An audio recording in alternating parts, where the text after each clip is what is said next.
ட்ரெண்டுக்கு வந்து எப்ப வேணாலும் வந்துட்டு போலாம். ஆனா, நான் இப்ப சொல்ல போற விஷயம் பார்த்தீங்க அப்டின்னா, எப்பவுமே நிலையானது. என்னன்னு பார்த்தீங்கன்னா, நம்மளுக்கு வெயிட் லாஸ். வெயிட் லாஸ்ல வந்து எப்பயுமே வந்து வெயிட் லாஸ் பண்ணணும்னு நம்ம எல்லாருமே இருப்போம். ஃபர்ஸ்ட்டு டிப்ஸ் என்னன்னா, நான் இதுல 4 டிப்ஸ் சொல்ல போறேன். ஃபர்ஸ்ட்டு டிப்ஸ் என்ன அப்டின்னா, வாட்டர் இன்டேக்.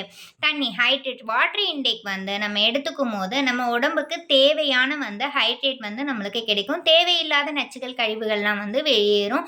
அப்படி இருக்கும்போது நம்ம நல்ல வெயிட் லாஸ் வந்து பண்ணலாம். அடுத்ததா பார்த்தீங்க அப்படின்னா, நம்ம பாடிக்கிட்ட வந்து எக்ஸர்சைஸ் தான். எக்ஸர்சைஸ் வந்து எப்பயுமே எவ்வளோ நேரம் பண்ணணும் அப்படின்னா, 20 மினிட்ஸ் வந்து ஒர்க் அவுட் வந்து பண்ணணும்.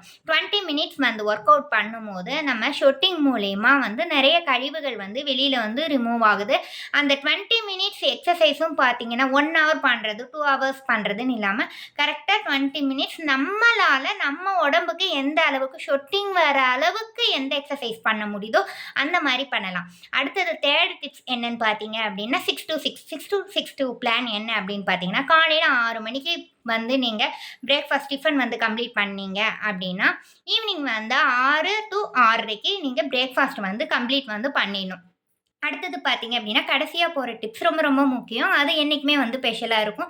சாப்பிட்ட பிறகு நம்ம 1/2 அன் ஹவர் கழிச்சு ஒரு 10 நிமிஷம் வந்து வாக் வந்து பண்ணணும். படுக்க போறதுக்கு முன்னாடி 10 நிமிஷம் வந்து வாக் வந்து பண்ணும்போது, நம்ம மைண்டும் வந்து ஸ்ட்ரெஸ்லேருந்து நல்ல ரிலீஃப் ஆகும். அது நல்ல படுக்க போறதுக்கு நல்ல சப்போர்ட் வந்து பண்ணும். அடுத்து 6 டூ 8 ஹவர்ஸ் வந்து கம்ப்ளீட்டான வந்து உறக்கம் வந்து இருக்கணும். அப்படி இருக்கும்போது, நம்ம நல்லா வந்து வெயிட் லாஸ் பண்ணலாம். வெயிட் லாஸ் பண்றதுல நல்ல ஸ்ட்ரகிள் இருக்கு அப்படின்னு சொல்றவங்களுக்கு எல்லாம் நம்ம ரீல வந்து ஷேர் பண்ணுங்க.